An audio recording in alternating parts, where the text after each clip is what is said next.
Shalom, selamat pagi Bapak Ibu dan saudara yang kasih Tuhan. Kita bersyukur untuk hari ini, hari Rabu tanggal 13 Januari 2021. Jikalau kita masih bisa memasuki hari ini, itu semua karena anugerah Tuhan yang besar bagi kita. Semuanya karena kebaikan Tuhan dan kasih Tuhan bagi kita. Bukan karena kekuatan diri kita sendiri, bukan karena kehebatan kita. Tapi semuanya karena kemurahan dan kasih Tuhan bagi kita.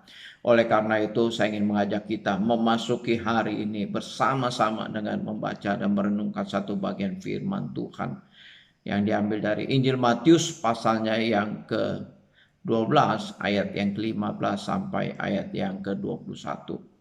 Injil Matius di dalam bagian firman Tuhan ini ingin menyatakan bahwa Yesus Kristus itu adalah Mesias yang dijanjikan, yang dinubuatkan di dalam perjanjian lama, khususnya yang dicatat di dalam Yesaya 42 ayat 1 sampai ayat yang ke-4. Meskipun banyak orang yang menolak Yesus, yang meragukan Yesus, seperti Yohanes Pembaptis ketika dia di penjara, dia mulai meragukan Yesus. Demikian juga seperti orang-orang yang ada di kota Korasim, Bethsaida, yang ada di Kapernaum. Mereka menolak Yesus walaupun di tempat-tempat itu Yesus paling banyak melakukan mujizat, tetapi orang-orang di sana mereka menolak Yesus. Demikian juga dengan orang-orang Farisi yang mereka menolak Yesus. Mereka mengatakan bahwa Yesus melanggar Sabat, murid-murid Yesus melanggar Sabat. Padahal yang dilakukan oleh Yesus itu adalah menyembuhkan orang yang lumpuh tangannya. Tetapi orang-orang Farisi mengatakan bahwa Yesus melanggar peraturan-peraturan Sabat. Nah, oleh karena itu Bapak Ibu dan Saudara yang kasih Tuhan, di dalam Matius pasal yang ke-12 ayat yang ke-15 sampai ayat yang ke-21. Di sini penulis Matius ingin membuktikan, ingin menyatakan bahwa Yesus Kristus itu adalah Mesias seperti yang dinubuatkan di dalam Yesaya pasal 42 ayat 1 sampai ayat yang ke-4. Dalam hal apa Yesus Kristus itu adalah Mesias yang dinubuatkan di dalam perjanjian lama. Di sini dikatakan Matius pasal 12 ayat yang ke-18. Lihatlah itu hambaku yang kupilih, yang kukasihi, yang kepadanya jiwaku berkenan. Aku akan menaruh rohku ke atasnya dan ia akan memaklumkan hukum kepada bangsa-bangsa. Dikatakan Mesias yang dipilih Allah itu dia akan memaklumkan hukum kepada bangsa-bangsa. Istilah hukum yang dimaksud di sini adalah keadilan atau keselamatan. Jadi terjemahan yang tepat ya, mewartakan keadilan atau mewartakan keselamatan.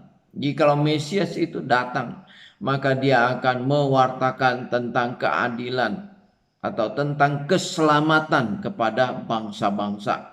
Nah, inilah yang dilakukan oleh Yesus Kristus.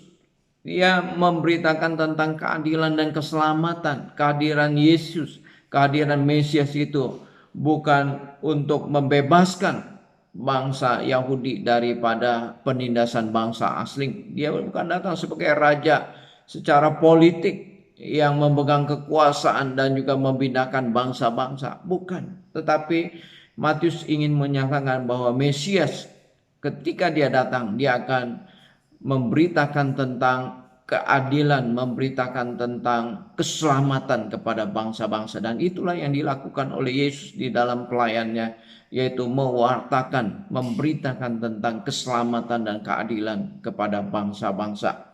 Kemudian di dalam ayat yang ke-19 dikatakan, ia tidak akan berbantah dan tidak akan berteriak, dan orang tidak akan mendengar suaranya di jalan-jalan.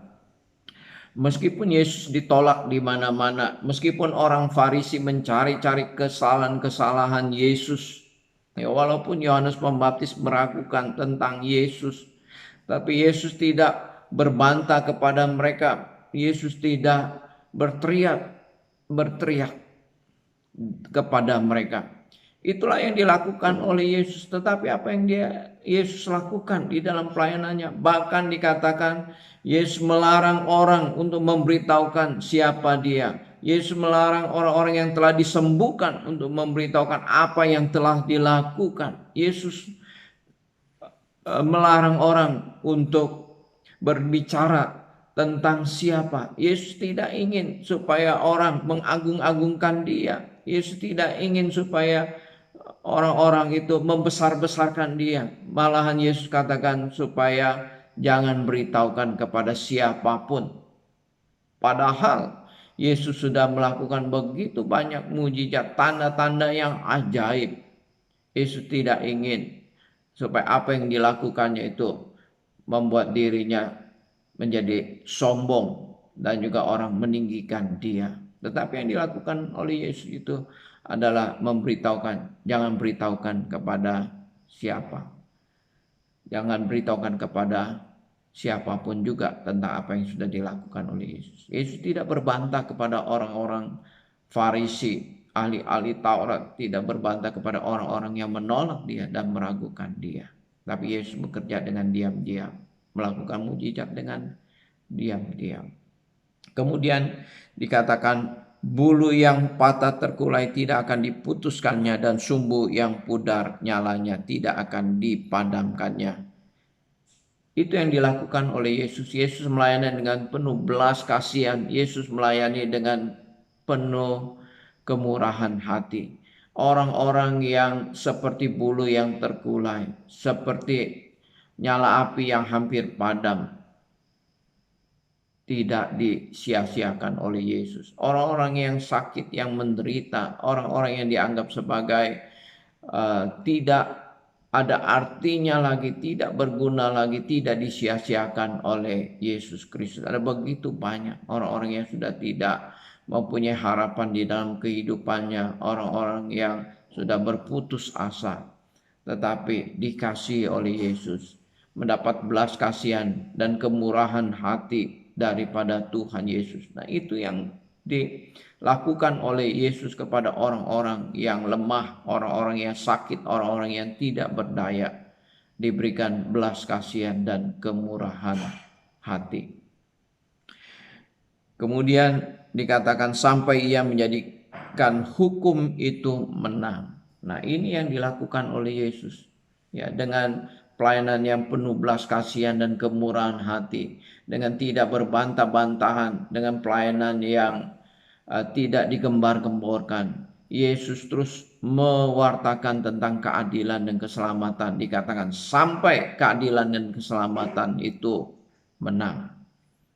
Yaitu sampai kepada pada waktu Yesus Kristus disalibkan di atas kayu salib. Disitulah bangsa-bangsa menaruh pengharapan kepadanya.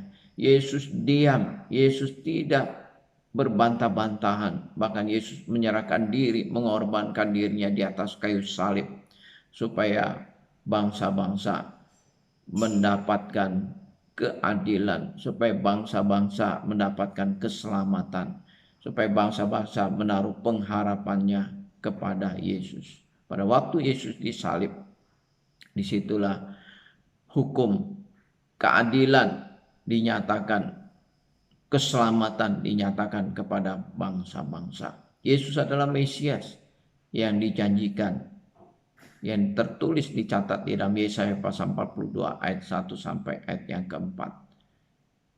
Kiranya Tuhan memberkati kita semua. Mari kita berdoa. Bapa di surga, terima kasih untuk firman-Mu yang boleh kami baca dan kami renungkan pada pagi hari ini.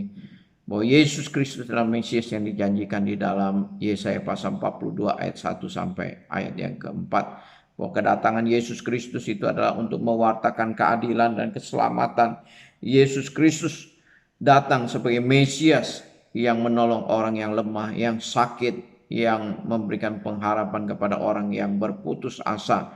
Yesus memberitakan keadilan dan keselamatan kepada bangsa-bangsa. Kami bersyukur untuk kedatangan Yesus Kristus sebagai Tuhan dan Juru Selamat, sebagai Mesias yang dijanjikan. Tuhan, terima kasih untuk memasuki hari ini kami menyerahkan diri kami masing-masing pribadi ke dalam tangan kuasa-Mu ya Tuhan. Engkau jaga dan lindungi kami, tutup bungkus kami dengan kuasa darah-Mu, keluar masuk kami Tuhan sertai. Tuhan di dalam segala kesibukan pelayanan yang ada, Tuhan urapi, berkati, Tuhan pakai menjadi alat di tangan-Mu, Engkau jaga dan lindungi semua jemaat dan keluarga kami. Terima kasih Bapa, dalam nama Tuhan Yesus kami berdoa, amin. Bapak, Ibu, dan Saudara yang kasih Tuhan, marilah kita siapkan hati kita untuk datang di hadapan Tuhan melalui persekutuan doa yang diadakan nanti malam. Biarlah kita boleh terus bersandar kepada Tuhan di dalam segala pergumulan, kesulitan, dan tantangan yang kita hadapi. Dan kita mau berjalan, kita mau terus berharap dan bersandar hanya kepada Tuhan kita, Yesus Kristus. Selamat beraktivitas, Tuhan memberkati kita semua. Amin.